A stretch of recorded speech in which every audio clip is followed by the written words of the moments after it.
اس موضوع پہ بیان کریں گے کہ جب بندہ رب سے معافی مانگتا ہے نا، اللہ کریم اس بندے کو دیکھ کر مسکراتا ہے نا. جملہ کتنا پیارا ہے. گناہ رب کے کیے، ناراض اس کو کیا، اور اب معافی مانگ رہے ہیں. معاف کر دے تو بڑی مہربانی ہے. فرمایا اس بندے کو دیکھ کر مسکراتا ہے رب کہ میرا بندہ یہ جانتا ہے کہ میرا کوئی رب ہے کہ گناہ کرنے پر پکڑ بھی لیتا ہے اور معافی مانگو تو معاف بھی کر دیتا ہے. کیا شان ہے میرے مالک کی. پھر بھی ہم معافی نہیں مانگتے. اچھا، یہاں ایک بات کی وضاحت کر دوں. جب بھی لفظ مسکرانا رب کے لیے استعمال ہوگا تو اللہ جسمانیت سے پاک ہے، ہماری طرح چہرہ نہیں ہے اس کا.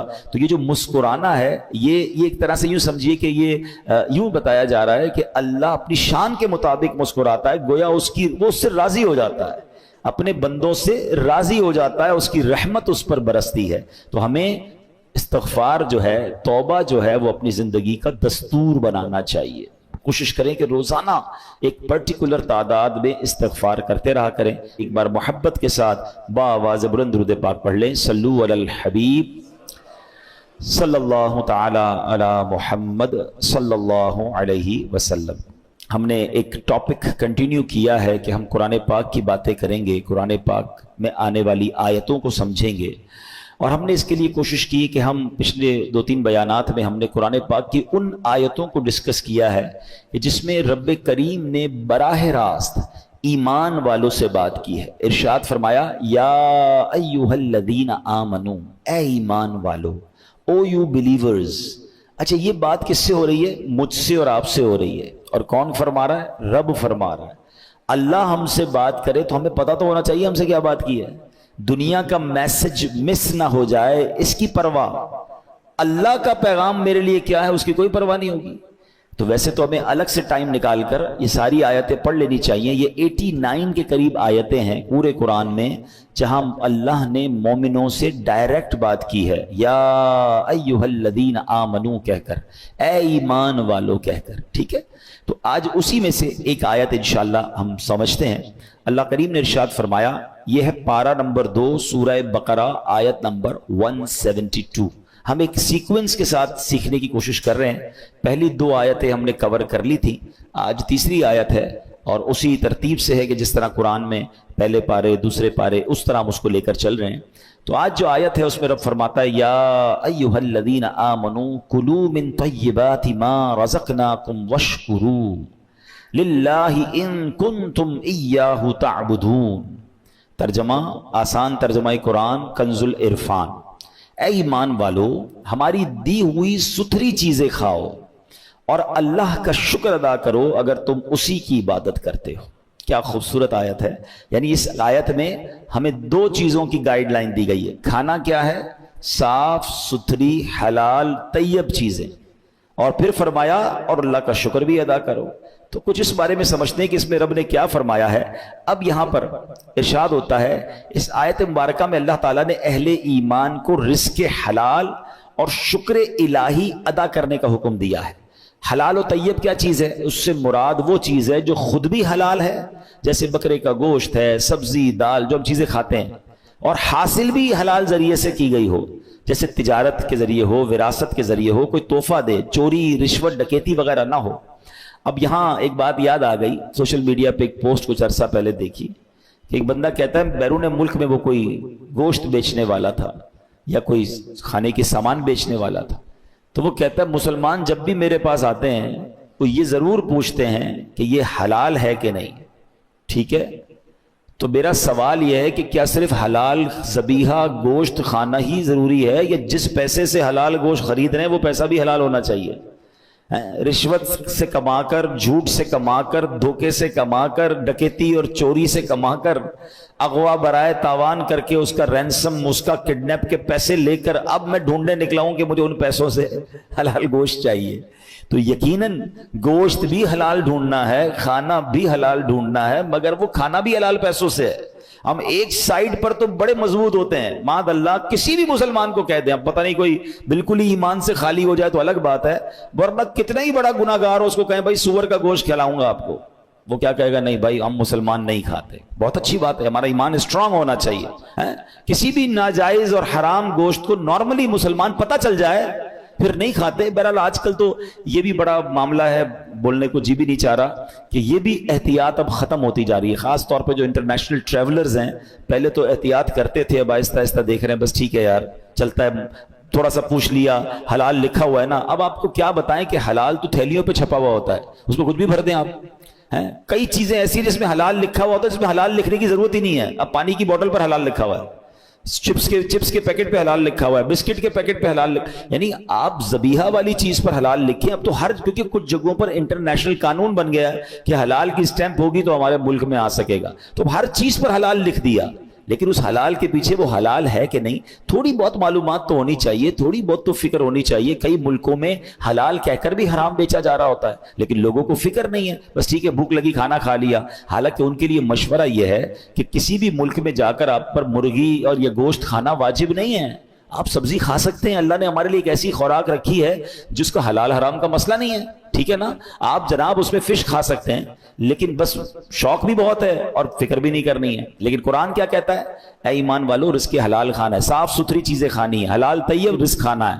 تو بہرحال یہ بات ہمیں سمجھ آئی. اور رزق حلال کس قدر برکت والا کھانا ہے, اور حرام کھانا جو ہے وہ عذاب الہی کو دعوت دیتا ہے, چاہے وہ حرام روزی سے کھایا ہے یا حرام گوشت یا حرام چیز کھائی ہے, شراب پی ہے یا معاذ اللہ وہ گوشت کھایا جو ذبیحہ نہیں ہے, تو اس کی کتنا برا کام ہے. اب ذرا قرآن مجید فرقان حمید میں ایک اور جگہ رب ارشاد فرماتا ہے, یا ایھا الناس کلوا مما فی الارض حلالا طیبا ولا تتبعوا خطوات الشیطان انہ لکم عدو مبین. قرآن کہتا ہے اے لوگو جو کچھ زمین میں حلال پاکیزہ ہے اس میں سے کھاؤ, اور شیطان کے راستوں پر نہ چلو, بے شک وہ تمہارا کھلا دشمن ہے. تو یہ بار بار قرآن کہہ رہا ہے حلال کھانا ہے, حلال کھانا ہے. حرام کھانا یہ ساری روحانیت کو برباد کر دیتا ہے. یاد رکھیے, جس کے پیٹ میں حرام کا لقمہ جائے نا اس کی دعائیں قبول نہیں ہوتی, اس کی عبادتیں قبول نہیں ہوتی. لیکن لوگوں کو یہ فکر ہی نہیں ہے. اچھا میں دوبارہ وہی بات کروں گا, میرے سامنے جو آڈینس ہے 99.99% لوگ حرام کھانا نہیں کھاتے. کون سا حرام؟ جو پکنے میں حرام ہے یا گوشت حرام ہے. مگر کیا اتنی احتیاط میں اس روزی کمانے میں کر رہا ہوں کہ جس روزی سے جس پیسے سے میں وہ کھانا خرید رہا ہوں, میں خرید تو حلال بکرے کا گوشت رہا ہوں, میں خرید تو حلال سبزی رہا ہوں, میں خرید تو حلال چکن رہا ہوں, مگر جن پیسوں سے خرید رہا ہوں وہ بھی حلال ہونے چاہیے نا, ورنہ تو کھانا پھر حرام ہو گیا, روزی پھر حرام ہو گئی. ہم جتنا کانشیس, اگر آپ کو کوئی کہے کہ آپ کے محلے میں ایک غیر مسلم ہے جو چکن بیچ رہا ہے, آپ نہیں لیں گے اس سے.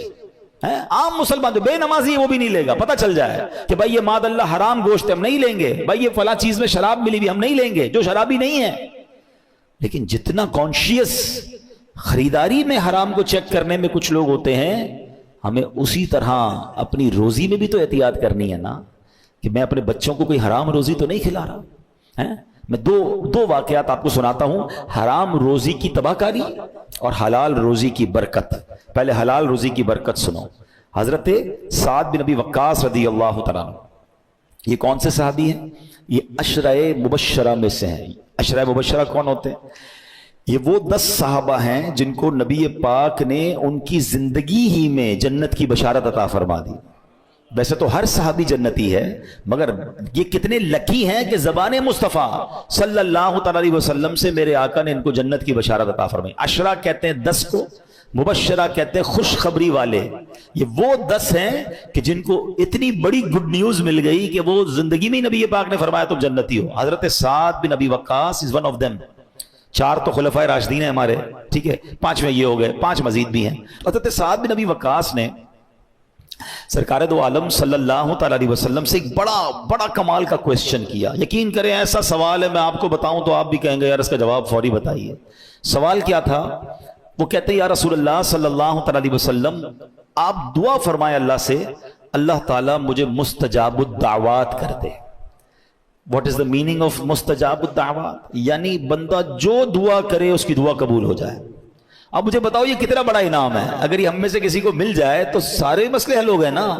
پرابلم ہوگی, بیماری ہوگی, قرضہ ہوگا, واٹ ایور پرابلم, میں نے دعا کرنی ہے اور مسئلہ حل ہو جانا ہے. سبحان اللہ, مستجاب الدعوات. تو پیارے آقا علیہ الصلوۃ والسلام نے کتنا پیارا جواب دیا، کوئی بہت لمبا چوڑا جواب نہیں دیا۔ نبی پاک نے یہ نہیں فرمایا سعد اتنے روزے رکھو، اتنی نمازیں پڑھو، اتنے سجدے کرو، اتنے صدقے دو، اتنا لمبا مجاہدہ کرو، پھر جا کے تم مستجاب الدعوات بنو گے۔ نہیں، ون لائنر آنسر فرام رسول اللہ صلی اللہ تعالی علیہ وسلم۔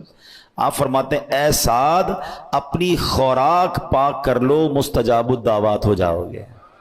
بس یہ فارمولا آج سیکھ جائیے۔ قرآن کا پیغام بھی یہی تھا کہ اے ایمان والو حلال کھاؤ، اور حلال کھاؤ گے تو ملنا کیا ہے؟ مستجاب الدعوات بن جائیں گے۔ مسئلے حل ہو گئے نا، میں کیوں جاؤں گا کسی اور سے دعا کرانے جب خود ہی مستجاب الدعوات بن جاؤں؟ تو اپنی غذا پاکیزہ کرنی ہے، اپنی کمائی پاکیزہ کریں، اپنا کھانا پاکیزہ کریں، اپنے لقمے پاکیزہ کریں۔ اور آگے نبی پاک فرماتے ہیں اس ذات کی قسم جس کے دستے قدرت میں محمد مصطفیٰ صلی اللہ تعالی علیہ وسلم کی جان ہے، آدمی اپنے پیٹ میں حرام کا لقمہ ڈالتا ہے تو 40 دن تک اس کا کوئی عمل قبول نہیں کیا جاتا، اور جس بندے کا گوشت سود اور حرام خوری سے ہوگا اس کے لیے آگ زیادہ بہتر ہے۔ اب ذرا سوچئے، وہ لوگ جو اپنے بچوں کو حرام کھلاتے ہیں، آپ ان کی نشو نما حرام پیسوں سے کر رہے ہیں۔ حدیث میں کیا فرمایا؟ جو گوشت اگائی سود سے ہے، حرام سے ہے، وہ آگ کے لیے بہتر ہے، یعنی وہ آگ میں جل جلانے کے لیے بہتر ہے۔ ہم نہیں سوچتے، ہم کہتے ہیں بچوں کے لیے کر رہا ہوں، اپنے لیے نہیں کر رہا جناب، بچوں کے مستقبل لیے کر رہا ہوں۔ آپ بچوں کو برباد کر رہے ہیں۔ جو حرام کما کر کہتے ہیں میں بچوں کا مستقبل روشن کر رہا ہوں، میں اس لیے سود لیتا ہوں، میں اس لیے رشوت لیتا ہوں کہ یار بچوں کا کچھ بن جائے، آپ بے وقوفی کر رہے ہیں۔ اللہ پاک مالک ہے، قادر ہے، وہ تھوڑے پیسے میں بھی برکت ڈال سکتا ہے، اور حلال میں ویسے ہی برکت رکھی ہے اس نے۔ میں جنازہ پڑھا کے آ رہا ہوں، میرے پھوپھا جان کا انتقال ہوا، آپ دعا کریں اللہ پاک ان کی مغفرت فرمائے۔ مگر میں جنازے میں بھی ایک بات کہہ کر آیا، میں نے کہا میرے پھوپھا جان آج جا رہے ہیں، میں جانتا ہوں اللہ نے ان کو بہت نوازا ہے، مگر وہ قبر میں 1 روپیہ بھی لے کر نہیں جا رہے ہیں۔ ان کے کفن میں کوئی جیب نہیں تھا، جس قبر میں آج وہ جائیں گے کوئی تجوری نہیں ہوگی، سارے پیسے ساری پراپرٹیاں سب پیچھے چھوڑ گئے۔ اور ہم آپ یہی کریں گے نا؟ ہے کوئی جو لے کر جائے گا اپنا پراپرٹی، بینک بیلنس؟ کچھ بھی نہیں لے کے جائیں گے، ایوری تھنگ سب پیچھے رہ جائے گا۔ جس کو جمع کرتے کرتے حرام کما کما کے جو زندگی گزار رہے ہیں، سوچے قبر میں تو خالی آ جانا ہے، اور پھر جو حرام چھوڑ کر جائیں گے اس کی مار الگ پڑنی ہے۔ میں نے بہت پہلے بیان میں ایک جملہ کہا تھا، آج پھر ریپیٹ کرتا ہوں، اللہ کرے کسی کے دل پہ لگ جائے۔ ایک فارمولا ہے، جتنے بھی یہاں بیٹھے ہیں مجھے بتائیں، ہم اپنی زندگی میں، اپنی لائف میں، اپنے کمائے ہوئے پیسے میں اپنی ذات پر کتنا خرچ کرتے ہیں؟ پرسنلی اپنے اوپر غور کیجئے گا۔ جتنے بھی بیٹھے ہیں، جو نوکری والے بھی ہیں، جو بزنس والے بھی ہیں، میکسیمم 5%۔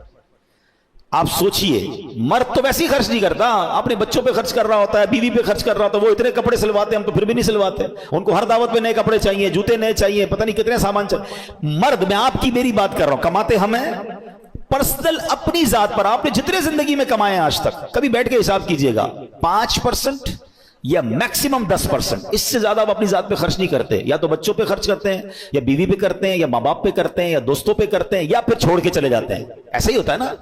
اب جملہ میرا سن لو، میں نے کمانے 100 ہیں، خرچ 5 کرنے ہیں، اور جواب 100 کا دینا ہے۔ ایسا ہی ہے نا؟ اگر حرام کمایا، 100 کمائے، 5 خرچ کیے، مار 100 کی پڑنی ہے۔ مزے کون کرے گا؟ فیملی۔ مزے کون کرے گا؟ بچے، گھر والے، اور مار مجھے پڑ رہی ہے، تو نے حرام کیوں کمایا؟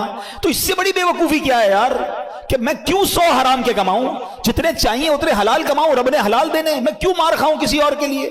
اپنی ذات پہ خرچ بھی نہیں کر پا رہے، جمع کر رہے ہیں، چیک کر رہے ہیں، بیلنس چیک کر رہے ہیں، پیسے گن رہے ہیں، یہ اور بڑھ جائے گی، پراپرٹی اور بڑھ جائے گی، 40 سال سے پلاٹ رکھا ہے، بیچ ہی نہیں رہے، اور بڑھ جائے گی، پلاٹ رہ جائے گا، آپ قبر پہ چلے جائیں گے۔ میں نہیں کہتا آپ، لیکن جائز ہے کہ نہیں، حلال ہے کہ نہیں، خدا نہ خواستہ اس وجہ سے مار تو نہیں پڑے گی، زکوٰۃ پوری دے رہا ہوں کہ نہیں دے رہا؟ سمجھیے بات کو، پیسے سے زیادہ بے وفا کوئی چیز نہیں ہے۔ یہ جو پیسے کے پیچھے بھاگ رہی ہے نا دنیا، مجھے ایک بات بتائیں، اتنا بے وفا ہے کہ جب میرا اور آپ کا وصال ہوگا نا، جتنے پیسے بینک میں ہیں، جتنے پیسے گھر میں ہیں، جتنی پراپرٹی میری ہے، وہ سب کس کی ہو جائے گی؟ ورثاء کی، پرائی، میرا کچھ بھی نہیں، مرا میں، کمایا میں نے، مگر سب دوسروں کا ہو گیا۔ یہاں تک کہ جو میری اور آپ کی جیب میں پیسے ہوں گے نا، جب انتقال ہوگا، وہ بھی نکال لیے جائیں گے، وہ بھی کہیں گے اب یہ میت کا نہیں ہے، یہ ورثاء کے ہیں۔ اتنا بے وفا یار، میرے ساتھ 1 روپیہ بھی نہیں جائے گا، اور میں اسی پیسے کے لیے بھاگی جا رہا ہوں۔ آپ کو بتاؤں شرعی مسئلہ یہ ہے کہ اگر کسی بندے کا وصال ہو جائے، بے شک وہ کروڑوں روپے چھوڑ کے مرے، اب اگر اس بندے کے ایصال ثواب کے لیے کوئی نیکی کا کام کرنا ہے نا، تو وہ بھی اس کے پیسوں سے نہیں کر سکتے جب تک اس کے وارثوں سے نہ پوچھیں۔ پیسہ میرا کمایا میں نے، میں مر گیا، میرے ہی ثواب کے لیے میرا پیسہ خرچ نہیں ہو سکتا جب تک میرے وارث نہ اجازت دیں گے۔ اتنا بے وفا ہے یہ پیسہ۔ تو عقل کیا کہتی ہے کہ اسی پیسے کو حلال سے کماؤں اور اپنی زندگی میں ہی اپنے پیسے کو ایسی جگہ خرچ کر کے جاؤں کہ میں قبر میں جاؤں تو مجھے قیامت تک ثواب ملتا رہے۔ عقل مندی یہ ہے۔ پلان کیجیے اپنے مرنے کا۔ لوگ جینے کا پلان کرتے ہیں، عقل مند وہ ہے جو مرنے کا پلان کرتا ہے۔ زندگی تو ویسے ہی گزر گئی، ہم میں سے کتنے سارے لوگ ہیں 30 40 50 سال کے ہو گئے، اور کتنا جیئیں گے بھائی؟ اب پلان کرو مرنے کا، اب پلان کرو قبر کا، پلان کرو آخرت کا۔ اور قرآن سکھا رہا ہے حلال کمانا، یہ پلاننگ ہے آخرت کی۔ اور اگر اللہ نے دیا ہے تو اس کو ایسی جگہ انویسٹ کر دو کہ میں رہوں نہ رہوں مجھے قیامت تک ثواب ملتا رہے۔ اور مجھے اور آپ کو شریعت نے اختیار دیا ہے کہ ہم اپنی وصیت کر سکتے ہیں۔ ہاں، آلموسٹ 1/3 آف یور ویلتھ، 1/3 آپ وصیت کر کے جا سکتے ہیں کہ میرے مرنے کے بعد 1/3 پیسہ میرا جو ہے وہ اللہ کی راہ میں دیا ہے، فلاں مسجد میں دے دیں، فلاں تنظیم کو دے دیں، فلاں نیکی کے کام میں خرچ کریں، یتیم خانے، کوئی بھی پلان ایسا کرو آپ، تو ہوگا کیا؟ آپ کے مرنے کے بعد پہلے تو زندگی میں جتنا کر سکتے ہیں کریں، اور پھر مرنے کے بعد بھی وہ پیسہ، میرا پیسہ ایسے کام میں لگے جو مجھے قبر میں ثواب ملتا رہے، قیامت تک ثواب ملتا رہے۔ کاش یہ بات سمجھ آ جائے، ورنہ ہم جانتے ہیں، میں آپ کو صحیح بتا رہا ہوں، ہماری تو یہ ہماری فیلڈ ہے، ہم کسی کے انتقال کے بعد گھر جاتے ہیں، باپ اربوں روپے چھوڑ کے جاتے ہیں، ہم بچوں سے کہتے بھی ہیں یار ابو نے اتنا دیا ہے، ابو کے نام کی کوئی مسجد بنا دو، کوئی مدرسہ بنا دو، کوئی کنواں کھدوا دو۔ دیکھتے ہیں ذرا کاروبار پہلے سیٹ ہو جائے، پہلے ذرا پراپرٹی کا معاملہ حل ہو جائے، پھر یہ کریں گے، پھر وہ کریں گے، 2 4 6 مہینے بعد ابا بیچارے قبر میں ہیں اور بچے اپنی زندگی میں مصروف ہیں۔ وہ باپ جس نے سب کچھ ان کے لیے کیا، اولاد نہ ہونے کے برابر کرتی ہے۔ خوش نصیب ہے وہ اولاد جو ماں باپ کی فکر کرنی چاہیے، لیکن جو نہیں کرتے تو ان ماں باپ کو عقل ہونی چاہیے کہ میری اولاد آج دین کی طرف نہیں ہے، نمازیں نہیں پڑھ رہی، میرے مرنے کے بعد کیا کرے گی؟ میں خود کر جاؤں نا اپنے لیے، اپنی فکر خود کیجئے۔ تو بہرحال میرے پیارے اسلامی بھائیو، حرام روزی سے بچنا ہے۔ میں نے حلال کی فضیلت بتائی کہ مستجاب الدعوات بننے کا فارمولہ نبی پاک نے کیا فرمایا کہ اے سعد اپنی غذا پاکیزہ کر لو تو مستجاب الدعوات ہو جاؤ گے۔ اگر آپ بھی چاہتے ہیں نا آپ کی دعائیں قبول ہوں، کئی لوگ کہتے ہیں، ملتے بھی ہیں، حضرت دعا قبول نہیں ہوتی، جس کو کعبے کے سامنے بھی دعا کی ہم نے، مدینے میں بھی دعا کی، فلاں جگہ بھی دعا کرائی، دعا قبول نہیں ہوتی۔ چیک کیجئے روزی حلال ہے یا حرام ہے۔ ایک اور واقعہ سناتا ہوں۔ حضرت موسیٰ علیہ نبینا علیہ الصلوۃ والسلام نے ایک بار ایک شخص کو دیکھا، وہ بڑا رو رہا تھا، یا اللہ یا اللہ یا اللہ میری دعا قبول کر لے۔ اچھا، حضرت موسیٰ تو کلیم اللہ ہے نا، آپ تو اللہ سے بات کرتے تھے، آپ نے اللہ سے عرض کی مولا یہ بندہ اتنا رو رہا ہے، اس کی دعا قبول کر لے۔ تو اللہ نے فرمایا اے موسیٰ یہ اتنا روئے کہ روتے روتے مر جائے، اے موسیٰ یہ اتنے ہاتھ اٹھائے کہ اس کے ہاتھ آسمان کو چھو جائیں، اے موسیٰ میں نے اس کی دعا قبول نہیں کرنی ہے۔ حضرت موسیٰ ریکویسٹ کر رہے ہیں اور جواب کیا آ رہا ہے؟ یہ روتے روتے مر جائے، ہاتھ آسمان تک بلند کر لے، اس کی دعا قبول نہیں کرنی۔ کہ یا اللہ ریزن کیا ہے، وجہ کیا ہے؟ ارشاد فرمایا اے موسیٰ جو یہ پہنتا ہے وہ حرام ہے، جو وہ کھاتا ہے وہ حرام ہے، جو کماتا ہے وہ حرام ہے۔ تو کعبے پر جانا، مدینے جانا، مخصوص اور مبارک ایام اور اوقات میں دعا کرنا جبھی قبول ہوگا جب روزی حلال ہوگی۔ ہم اس فارمولے کو بھول رہے ہیں۔ ہمیں یہ یقین کرنا ہوگا کہ میرا رب حلال روزی میں برکت ڈالنے پر قادر ہے۔ ہمیں یہ اطمینان لانا ہوگا۔ ہم سمجھتے یار حرام نہیں کماؤں گا تو پیچھے رہ جاؤں گا، سب آگے بڑھ گئے میں پیچھے رہ گیا، میرا بنگلہ کیسے بنے گا؟ ارے بھائی بنگلہ بنا ہوا ہے مگر سکون نہیں ہے، تو کیا کرنا ہے اس بنگلے کا؟ ہم جانتے ہیں اس کروڑ اربوں پتی کو پیسے بہت ہے، کھانا نہیں کھا سکتے ہیں، ڈاکٹروں نے منع کر دیا ہے، وہ اپنا واش روم نہیں کر سکتے، تو کیا پیسہ ہی سب کچھ ہے؟ آپ کو اللہ نے پیسہ نہیں دیا، صحت دی ہے۔ خدا کی قسم اب تو دنیا کے بھر کے لوگ کہتے ہیں کہ صحت سے بڑھ کر ویلتھ ہی کوئی نہیں ہے۔ آپ کا ذہنی سکون، پیس آف مائنڈ، یہ سب سے بڑی دولت ہے۔ ہم کہتے نہیں پیسہ چاہیے، حرام سے آ جائے، کسی طرح آ جائے۔ کئی پیسے کمانے، حرام کمانے والوں کو دیکھا رات سوتے نہیں ہیں، ان کو ٹیبلٹ کے بغیر نیند نہیں آتی، ڈپریشن الگ چل رہا ہے ان کا۔ ارے کیا کرنے ایسے پیسے کو؟ آپ سکون کی نیند سوتے ہو، اس سے اچھی کون سی نعمت ہے؟ ہم نے اپنی زندگی کے فارمولے الگ بنا لیے. ہماری نظر میں ویلتھ اور ہے. اب تو یہ تو حدیثوں سے ہم نے سیکھا نا. اب تو یہ موٹیویشنل اسپیکر کہہ لیں یا جناب بڑے بڑے جس کو ریسرچ کرنے والے کہتے ہیں ویلتھ ہے ہی 5 قسم کی. صرف پیسہ ویلتھ ہے ہی نہیں. صحت ویلتھ ہے, پیس آف مائنڈ ہے ویلتھ ہے, آپ کی اچھی فیملی آپ کا ویلتھ ہے, ریلیشن شپ آپ کا ویلتھ ہے, آپ کے ساتھ دوست ہی کوئی نہیں ہے, آپ چھپتے پھر رہے حرام کما کر, آپ پولیس آپ کو الگ ڈھونڈ رہی ہے, ٹیکس والے الگ ڈھونڈ رہے ہیں, آپ الگ ٹینشن میں ہیں. کس کام کا یہ پیسہ؟ میں اپنے بچوں کے ساتھ ہوں, اپنی فیملی کے ساتھ ہوں. کئی اربوں پتی لوگ ہیں جو اپنے وطن میں نہیں آ سکتے, اپنے محلے میں نہیں جا سکتے, اپنے آفس پہ نہیں بیٹھ سکتے. کیا کرنا ہے اس پیسے کو؟ ہم نے پتہ نہیں کون سے فارمولے بنا لیے ہیں کہ یار سکون نہیں ہے. سکون اصل میں آپ دور ہیں اس لیے آپ کو پتہ نہیں ہے. جو لوگ کنیکٹڈ ہیں ان سے پوچھیں کہ مالداروں کے غم اور ہیں, غریبوں کے غم اور ہیں. یہ جو بندہ سمجھتا ہے نا یار میں دکھی ہوں باقی سارے سکھی ہیں, ایسا نہیں ہے. تو ہمیشہ یاد رکھیں حلال میں برکت ہے, حلال کمانا ہے. اچھا تھوڑا بھی ملا اور رب راضی ہو گیا. ایک روایت سنا دیتا ہوں چلیں بیان کے آخر میں. اتنی خوبصورت روایت ہے, یقین کریں ون آف دا امیزنگ حدیث ہے. خاص طور پر جو یہ بھاگم بھاگ کرتے ہیں نا پیسوں کے لیے اور پیسہ نہیں ملتا تو جناب اس کے بعد پریشان رہتے ہیں. ذرا حدیث سنیے گا. اس حدیث کے راوی بھی مولا علی شیر خدا کرم اللہ تعالی وجہ الکریم ہے. اور نبی پاک علیہ الصلوۃ والسلام فرماتے ہیں من رضی من اللہ بالیسیر من الرزق. کیا فرماتے ہیں؟ جو اللہ کے دیے ہوئے تھوڑے رزق پر راضی ہو جائے گا. پیسے تھوڑے ملے, رزق تھوڑا ملا. سنو آقا فرماتے ہیں جو اللہ کے دیے ہوئے تھوڑے رزق پر راضی ہو جائے گا, رضی اللہ منہ بالقلیل من عملی, اللہ پاک اس کے تھوڑے عمل پر راضی ہو جائے گا. اللہ اکبر. اس کو انجوائے, اگر اس کو سمجھ گئے نا آپ, اس کی ایسنس کو سمجھ گئے, اے غریبوں تمہیں مبارک ہو. مگر راضی رہنا ہے. یہ نہیں کہ غربت بھی ہے اور شکوے بھی ہیں, غربت بھی ہے اور کمپلین بھی ہے. نہیں, پیسے تھوڑے آ رہے ہیں مگر بندہ دل سے راضی ہے. مگر انعام کیا ہے؟ خدا کی قسم یہ سودا مہنگا نہیں ہے. میں اللہ کے دیے ہوئے تھوڑے رزق پر راضی ہو جاؤں اور میرا کریم میرے تھوڑے عمل پر راضی ہو جائے. کیونکہ وہ راضی ہو گیا نا پھر جنت ہے. گھر نہیں ملا دنیا میں بڑا, مگر جنت نہ ختم ہونے والی ہے, اس کی کوئی ایکسپائری ڈیٹ نہیں ہے. ادھر پیسے نہیں ملے, جنتیوں کے لیے ہیرے جواہرات ہیں. ادھر جناب لگزریز نہیں ملی, میں اللہ کی رضا پر راضی ہوں. جنت کی نعمتیں وہ ہیں جو کبھی ختم ہونے والی نہیں ہیں. تمہیں مبارک ہو. اور جو جناب اب اس کا ذرا مفہوم مخالف بھی تو سمجھو نا, کہ جس کو اللہ نے زیادہ دیا ہے, سوچو کیا فرمایا, جو اللہ کے تھوڑے رزق پر راضی ہو جائے اللہ اس کے تھوڑے عمل پر راضی ہو جاتا ہے. تو جس کو اللہ نے زیادہ دیا اور قیامت کے دن عمل زیادہ مانگا تو پھر ہمارا کیا بنے گا؟ ہے ہمارے پاس جواب؟ عمل ہے ہمارا زیادہ. بلکہ ادھر تو معاملہ اور الٹا ہے. غریب آدمی زیادہ نیکیاں کر رہا ہے نارملی, اور امیر آدمی جس کو اللہ نے بہت نوازا وہ اور نیکیوں سے دور ہو گیا. ہونا کیا چاہیے تھا کہ جتنا اللہ عطا فرماتا اتنا میں اور عبادت کرتا, اور شکر کرتا, اور سجدے کرتا. ادھر تو معاملہ ہی الٹا ہے. وہ عطائیں بڑھا رہا ہے, ہم خطائیں بڑھا رہے ہیں. جواب نہیں دینا.